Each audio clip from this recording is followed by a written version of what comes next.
The vast emptiness of space had never felt so crowded. For decades, humanity had reached out to the stars, sending messages of peace and friendship. But as Earth's technology advanced rapidly, some alien civilizations began to view humans with suspicion and fear. Dr. Sarah Chen stood at the window of the International Space Station, her eyes fixed on the blue marble of Earth below. As the lead scientist for the United Earth Government's extraterrestrial communication program, she had dedicated her life to building bridges between worlds. But lately, those bridges seemed to be crumbling. Dr. Chen, we've detected another signal, her assistant Tom called out from behind a bank of computers. It's not friendly. Sarah sighed and turned away from the window. She had been expecting this. The Zarkonian Federation, a powerful alliance of alien races, had been sending increasingly hostile messages over the past few months. "Put it on the main screen," she said, bracing herself for what was to come. The large display flickered to life, showing a creature that looked like a cross between an octopus and a tree. Its bark-like skin rippled as it spoke, its words translated by the advanced AI system. "Humans of Earth," the alien's voice boomed. "Your rapid technological advancement poses a threat to the stability of our galaxy. We demand that you cease all space exploration and weapons development immediately. Failure to comply will result in consequences." The message ended abruptly, leaving the room in stunned silence. Sarah's mind raced. This was no longer just a threat, it was an ultimatum. "Tom, get me a secure line to the UEG Council," she said, her voice steady despite the fear gnawing at her gut. "They need to know about this now." As Tom scrambled to establish the connection, Sarah's thoughts turned to Project Gaia. Hidden deep beneath the surface of Mars, it was humanity's ace in the hole, a defensive system so advanced that even she didn't fully understand how it worked. If the Zarkonians made good on their threats, it might be Earth's only hope. Meanwhile, on the other side of the galaxy, the Zarkonian War Council was in session. Grand Admiral Zixtal, his tentacles writhing with agitation, addressed the assembled leaders. "The humans continue to ignore our warnings," he gurgled, his bioluminescent skin flashing with anger. "Their primitive brains cannot comprehend the danger they pose to the cosmic order. We must act now, before it's too late." A chorus of agreement rippled through the chamber. The decision was unanimous. Earth would be subjugated, its dangerous potential nipped in the bud. As the Zarkonian armada began to mobilize, unaware of the surprises that awaited them, life on Earth continued as normal. In a small cafe in Tokyo, two friends met for lunch, blissfully unaware of the cosmic drama unfolding above their heads. "Hey, Kenji, did you hear about that new space telescope they launched last week?" Akira asked, sipping his green tea. "They say it can see farther than ever before. Maybe we'll finally find some aliens." Kenji laughed, shaking his head. "Aliens? Come on, Akira. If they existed, don't you think they would have contacted us by now?" Little did they know, contact had already been made, and it wasn't friendly. Back at the International Space Station, Sarah Chen worked tirelessly, coordinating with governments and military leaders around the world. The UEG Council had been briefed, and emergency protocols were being put into place. But would it be enough? As she stared out at the stars once more, Sarah couldn't shake the feeling that humanity was standing on the brink of something monumental. For better or worse, the future of Earth, and perhaps the entire galaxy, would be decided in the coming days. "We're ready," she whispered to herself, her reflection in the window overlaying the distant pinpricks of light. "And we're waiting." The pieces were set. The stage was prepared. And as the Zarkonian fleet inched closer to Earth, the greatest conflict in human history was about to begin. The question remained, would humanity's final warning be enough to turn the tide? Or would Earth become just another conquered world in a vast alien empire? Only time would tell. And time, it seemed, was running out. Deep beneath the red sands of Mars, in a hidden facility known only to a select few, Dr. Marcus Wong stood before a massive holographic display. His eyes darted across streams of data, checking and rechecking every detail of Project Gaia. "Run the simulation again," he ordered, his voice echoing in the cavernous room. A team of scientists and engineers scrambled to comply, their fingers flying across keyboards and touchscreens. The air shimmered as a 3D model of the solar system appeared. Tiny dots representing the approaching Zarkonian fleet blinked ominously at the edge of the display. Suddenly, a wave of energy pulsed outward from Earth, enveloping the alien ships. One by one, the hostile dots winked out. Marcus allowed himself a small smile. "It works," he whispered. "It actually works." Project Gaia was humanity's trump card, a revolutionary defense system capable of neutralizing alien weapons technology. It had taken years of secret research, reverse engineering crashed alien vessels, and more than a little luck to develop. Now, it was Earth's best hope for survival. Back on Earth, in the underground bunker of the United Earth Government, world leaders gathered for an emergency session. The tension in the room was palpable as General Maria Rodriguez took the podium. "Ladies and gentlemen," she began, her voice steady despite the weight of the moment, "we have confirmed that the Zarkonian fleet has entered our solar system. They will reach Earth in approximately 72 hours. A murmur of fear rippled through the assembly. The president of the UAG, a stern-faced woman named Aditi Sharma, raised her hand for silence. "What about Project Gaia?" she asked, her eyes fixed on the general. "Is it ready?" Maria nodded. "Dr. Wong reports that all simulations have been successful. The system is operational and can be activated at a moment's notice." A collective sigh of relief swept through the room, but President Sharma's expression remained grim. "And what of our message to the Zarkonians? Have they responded?" The general's face darkened. "They have, Madam President. They've dismissed our warning as a bluff. They don't believe we have the capability to defend ourselves against their technology." President Sharma stood, her decision made. "Then we have no choice. Prepare the global broadcast. It's time to inform the public." As world leaders debated the best way to break the news to their citizens, life on Earth continued in blissful ignorance. In a small town in Brazil, João kicked a soccer ball with his friends in the dusty street, laughing and shouting as if it were any other day. In a bustling market in Mumbai, Priya haggled over the price of vegetables, unaware that the coins in her hand might soon be worthless in the face of an alien invasion. And in a quiet suburb of Chicago, retired astronaut Mike Callahan tinkered with his old telescope, hoping to catch a glimpse of the stars he once visited. As he adjusted the lens, a strange cluster of lights caught his eye. Lights that moved in formation, growing larger by the second. Mike's blood ran cold. He knew those weren't stars. As night fell across the globe, televisions, smartphones, and holographic displays everywhere suddenly flickered to life. President Sharma's face appeared, her expression solemn but determined. "Citizens of Earth," she began, "I come to you today with news that will change our world forever. We are not alone in the universe, and we are about to face our greatest challenge as a species. In homes, offices, and public spaces around the world, people gathered around screens, their faces a mix of shock, disbelief, and fear as President Sharma explained the situation.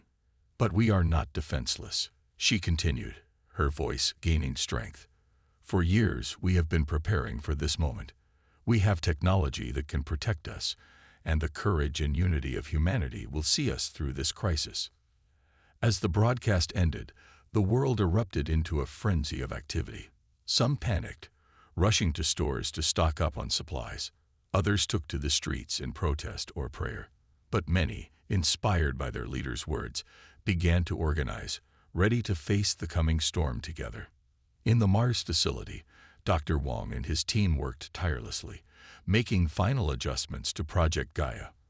On the International Space Station, Dr. Chen coordinated with defense systems worldwide, and in military bases across the globe, soldiers prepared for a battle unlike any in human history. The clock was ticking.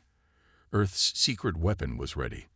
Now, all they could do was wait and hope that when the time came, it would be enough to save humanity from extinction.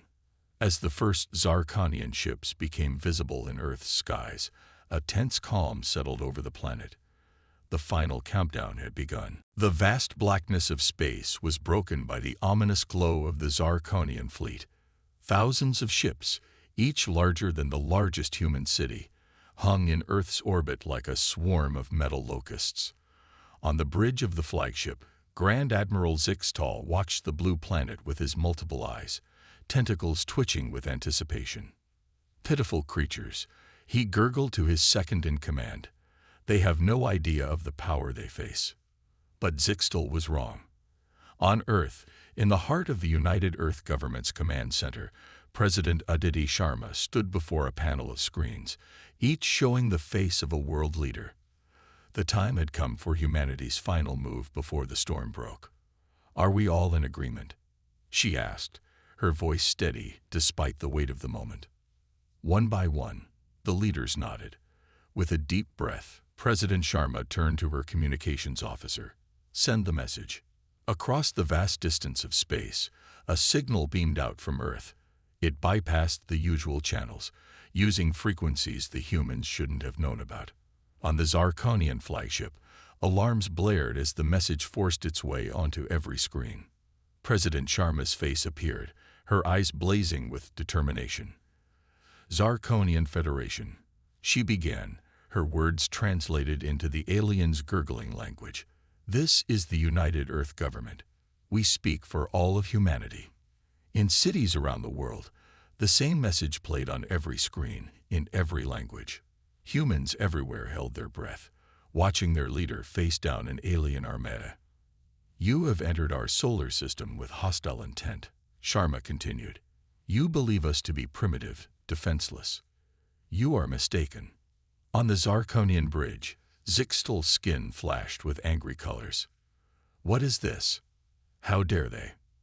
But the message wasn't finished. Humanity has faced countless challenges in its history. We have survived ice ages, plagues, and our own destructive nature. Each time, we have emerged stronger. Images flashed across the screen.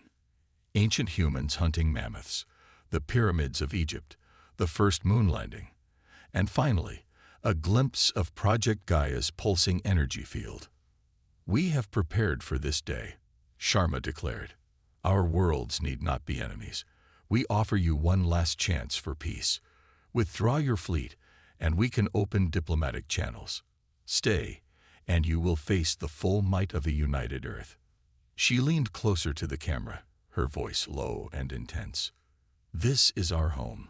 We will defend it. Make your choice wisely, for it will echo through the ages. Humanity is ready, and we are waiting."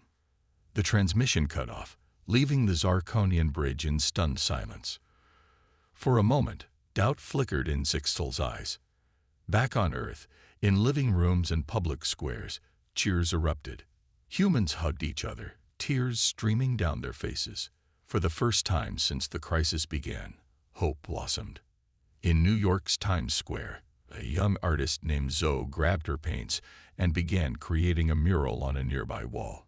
It showed the Earth, small but shining, standing firm against a backdrop of alien ships.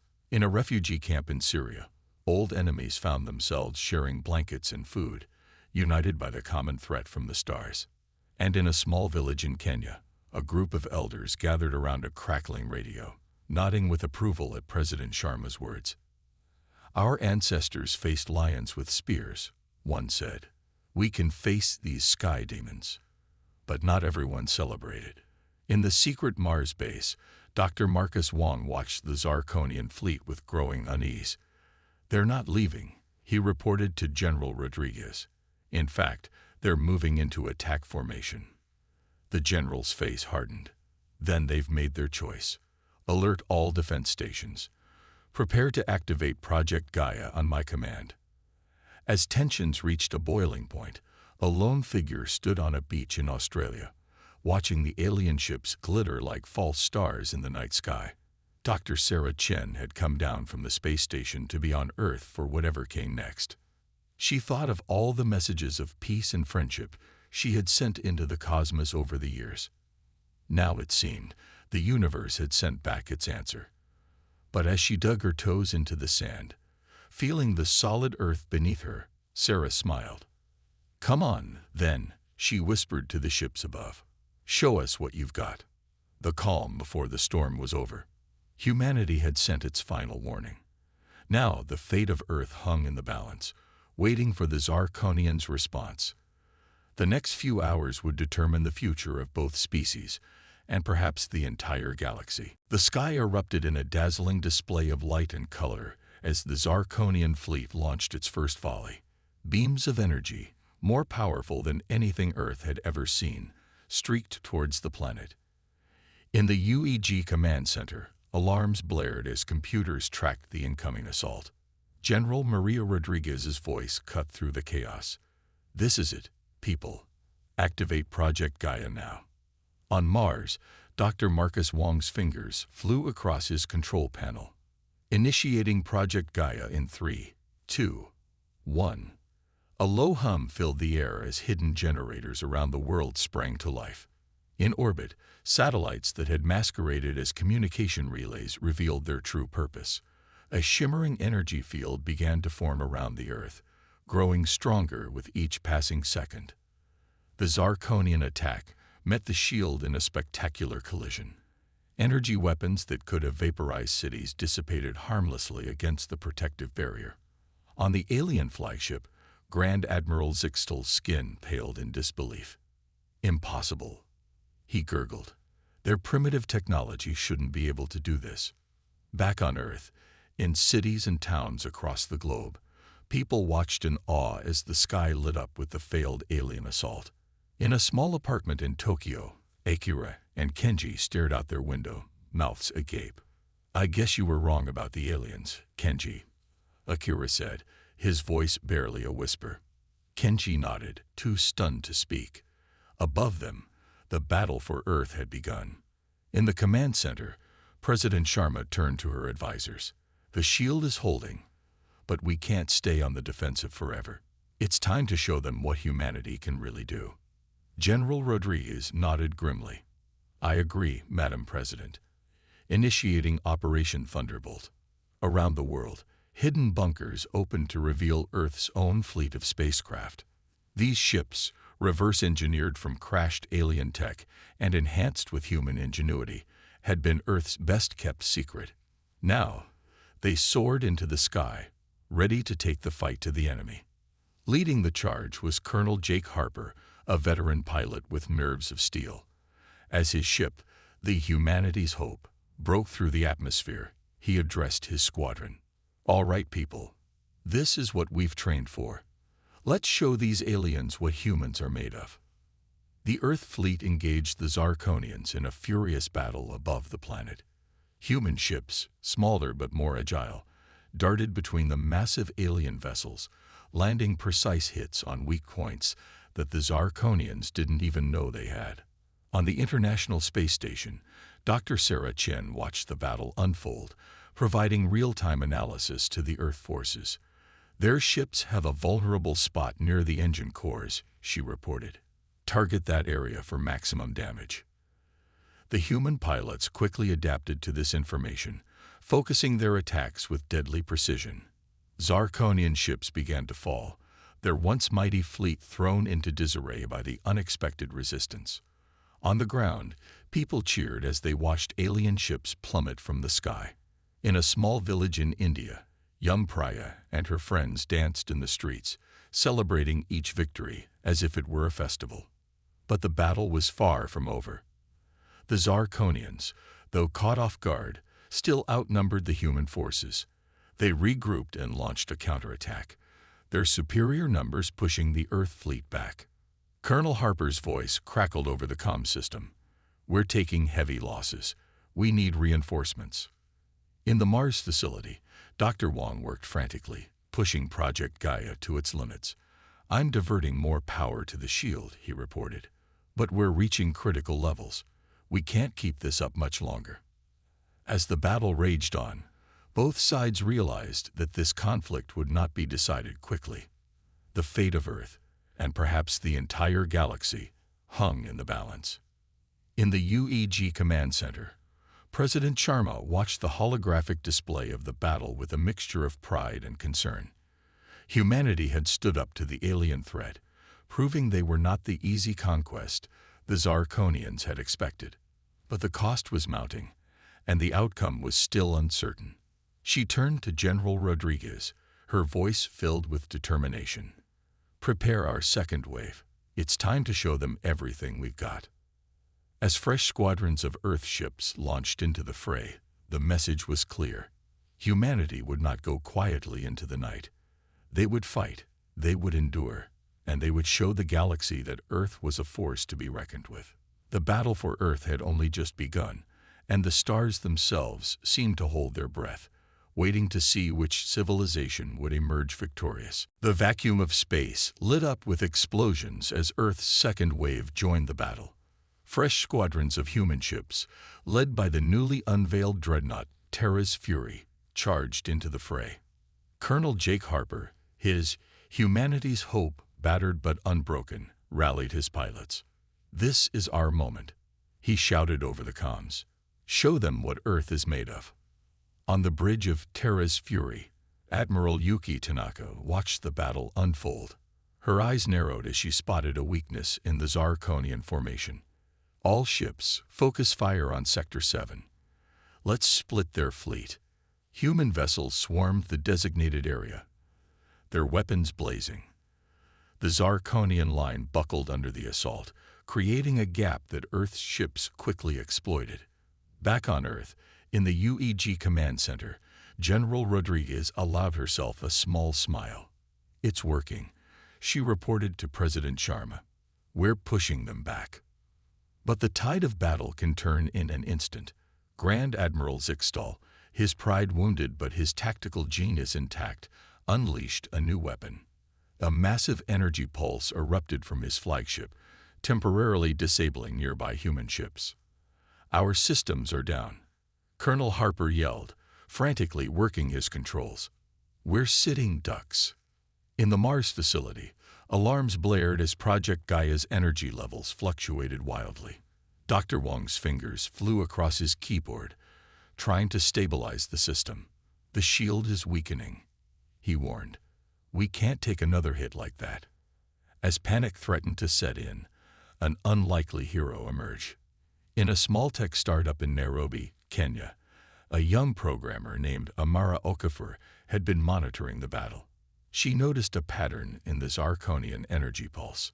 "It's not random," she muttered, her mind racing. "There's a code." Without hesitation, Amara hacked into the global defense network. Her message popped up on screens around the world. "I can neutralize their weapon. Give me access."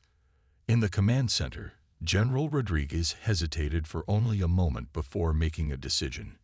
"Do it," she ordered. Amara's fingers became a blur as she wrote code faster than she ever had before. She created a counterpulse, a digital vaccine against the alien virus. "Uploading now," she announced. Just as the Zarkonians prepared to fire another devastating pulse, Amara's code took effect. The alien weapon fizzled, its energy dispersing harmlessly into space. Zixtal's skin flashed with confusion and rage. "What is happening?" he gurgled. "How are these primitives doing this?" With the alien superweapon neutralized, Earth's forces pressed their advantage. Colonel Harper, his systems back online, led a daring attack on the Zarkonian flagship.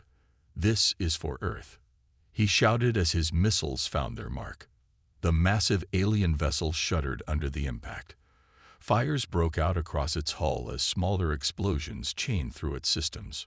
On the ground, people watched in awe as the mighty Zarkonian ships began to fall from the sky. In Rio de Janeiro, Joao and his friends cheered from a rooftop as a damaged alien cruiser crashed into the sea, sending up a massive plume of water. In the command center, President Sharma's voice was filled with determination as she addressed the world. "People of Earth, stand firm. Victory is within our grasp. But even as humanity celebrated its impending triumph, a new threat loomed. Dr. Sarah Chen, monitoring the battle from the space station, noticed something alarming. The Zarkonian ships, she reported, her voice tense. They're gathering into some kind of formation. As the remaining alien vessels clustered together, energy began to build between them. It was clear they were preparing for one final desperate attack. They're going to try to overwhelm Project Gaia, Dr. Wong realized, his face pale. If they succeed, Earth will be defenseless. In that moment, the fate of the planet hung in the balance. Humanity had proven its worth, showing ingenuity, courage, and unity in the face of overwhelming odds. But would it be enough? Colonel Harper's voice crackled over the comms, steady and determined. We've come too far to fail now. All ships, form up on me. We're going to hit them with everything we've got. As Earth's fleet prepared for this final, climactic clash, people around the world held their breath. In living rooms and public squares, in underground bunkers and orbiting space stations, humanity stood united, ready to face whatever came next. The battle for Earth had reached its turning point.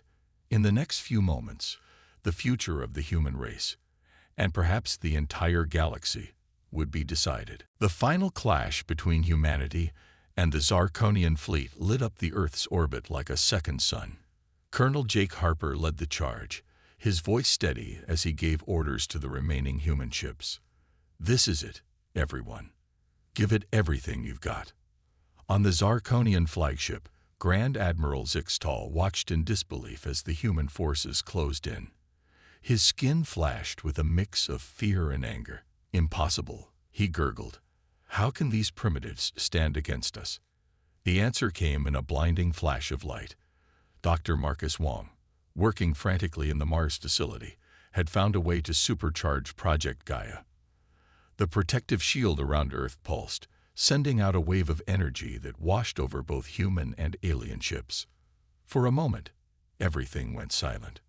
Then, one by one, the Zarkonian vessels began to power down, their advanced technology rendered useless by the pulse. Colonel Harper's voice crackled over the comms. It worked. Their ships are dead in the water. Cheers erupted in the UEG command center. General Rodriguez turned to President Sharma, a rare smile on her face. We've done it, Madam President. We've won. As the news spread, celebrations broke out across the globe. In New York's Times Square, thousands gathered to watch the defeated alien ships being towed away on giant screens. In a small village in India, Priya and her family lit fireworks, their faces glowing with joy and relief. But the story of humanity's victory was just beginning to spread beyond Earth. Across the galaxy, other alien civilizations watched in awe as news of the battle reached them. On the distant planet of XR7, the crystalline beings known as the Luminae gathered around their communal thought pool. The eldest of them sent out a ripple of astonishment.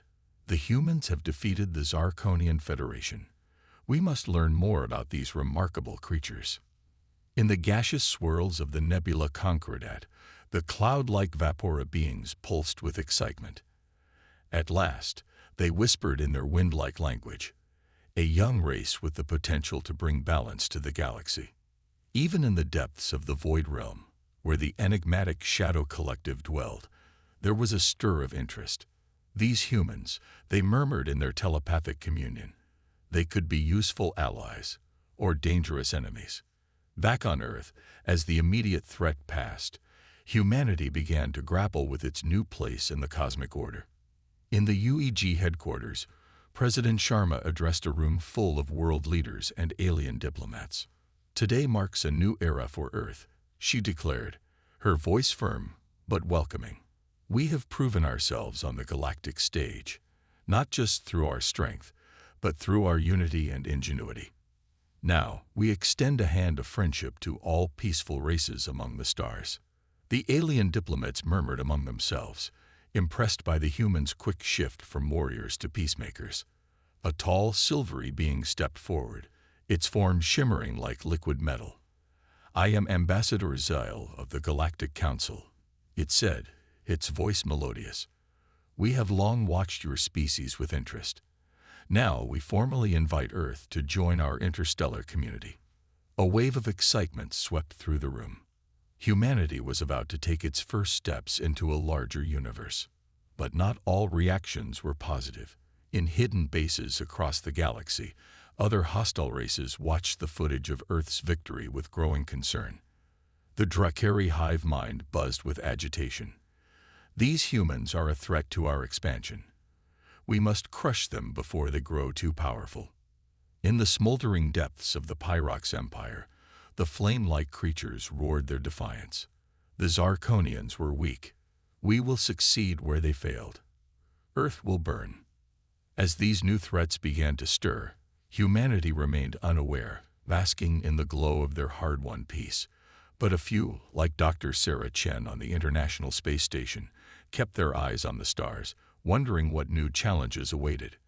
"We've won a great victory," she mused, gazing out at the vast expanse of space. "But I can't help feeling this is just the beginning of a much larger story." Little did she know how right she was. Earth had earned its place among the stars, but the true test of humanity's resolve was yet to come. The galaxy was watching, waiting to see what this young, audacious species would do next. 5 years had passed since Earth's historic victory over the Zarkonian fleet. The planet had changed in ways few could have imagined. Sleek alien-human hybrid buildings now dotted city skylines, their architecture a blend of terrestrial and extraterrestrial design. In the streets, humans mingled with a colorful array of alien visitors and diplomats. At the heart of New Geneva, the gleaming capital of the United Earth government, Sarah Chen stood before the newly constructed Galactic Embassy. Once a scientist sending messages to the stars, she was now Earth's lead ambassador to the cosmos. "Ready for the big day?" asked Jake Harper, the former fighter pilot now serving as head of Earth's defense forces. Sarah nodded, a mix of excitement and nervousness in her eyes. "As ready as I'll ever be." Inside the embassy's grand hall, representatives from 100 alien races gathered. Some floated in anti-gravity fields, others shimmered in and out of existence, while a few were only visible through special lenses. At the center of it all stood President Aditi Sharma, older now but still radiating authority. "Fellow beings of the galaxy," Sharma began, her voice echoing through translation devices. 5 years ago, Earth was unknown to most of you. Today, we stand as proud members of the galactic community. A ripple of agreement passed through the audience. Earth had indeed made its mark. Human ingenuity had led to breakthroughs in faster-than-light travel, and Earth-made products were now sought after across the stars. "But our journey is far from over," Sharma continued. "Today, we announce the Harmony Initiative, a program to foster peace and cooperation among all sapient species." As Sharma outlined the plan, involving cultural exchanges, shared scientific research, and a rapid response force to aid planets in crisis, Sarah couldn't help but feel proud. This was the future she had always dreamed of. Humanity reaching out to the stars not in conflict, but in friendship. Meanwhile, in orbit above Earth, Marcus Wong floated in the observation dome of Starbase 1. The massive space station, built with a mix of human determination and alien technology, served as humanity's gateway to the cosmos. "Quite a view, isn't it?" said Maria Rodriguez, now Admiral of Earth's growing space fleet. Marcus nodded, his eyes on the streams of ships coming and going. "Sometimes I still can't believe how far we've come." But not all was peaceful in the galaxy. On the fringes of known space, the Drakari hive mind was expanding aggressively. Reports of worlds falling silent reached Earth with alarming frequency. In a secure room deep within the Galactic Embassy, Jake Harper briefed a group of human and alien military leaders. "The Drakari threat is real and growing," he said, pointing to a holographic map. "We need to act now." A tentacled alien raised an appendage. "But your species is still young. Are you ready to face such a threat?" Jake's face hardened with determination. 5 years ago, we were barely spacefaring. Now we're standing with you as equals, Trust me, we're ready." As the meeting concluded, Sarah entered the room. "The Harmony Initiative has been approved," she announced. "We're making history again." Jake smiled. "From defending our world to defending the galaxy, we've come a long way." Back in New Geneva's streets, life went on. In a bustling market, Priya, now a university student, haggled with a four-armed alien over the price of exotic fruits. Nearby, Kenji and Akira, wearing the uniforms of the Earth Space Academy, excitedly discussed their upcoming training mission to the Andromeda Galaxy. As night fell, families gathered in parks to watch the stars. Children pointed excitedly at passing spaceships, dreaming of the adventures that awaited them in the cosmic ocean. In her office atop the Galactic Embassy, Sarah Chen looked out at the twinkling lights of the city and the stars beyond. A message flashed on her screen. Another world requesting to join the Harmony Initiative. She smiled, thinking of that day years ago when she had stood on a beach, challenging the alien ships above. Humanity had been ready then, and they were ready now, ready to face whatever the universe had in store, be it challenge or wonder. As she typed her response, Sarah felt a profound sense of hope. The story of humanity among the stars was just beginning, and the next chapter promised to be the most exciting yet. Earth had found its place in the galaxy, not through conquest or submission, but through courage, innovation, and an unwavering spirit of exploration. The future stretched out before them, vast and full of possibilities, waiting to be discovered.